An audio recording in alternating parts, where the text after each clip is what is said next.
Chef Aaliyah here. Today I'm going to show you how to make my moussaka recipe.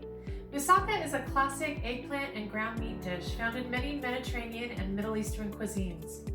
My Turkish style of moussaka uses ground lamb, and instead of a heavy cream sauce that is found in some versions of this iconic dish, I finished mine off with a sprinkling of feta cheese and parsley.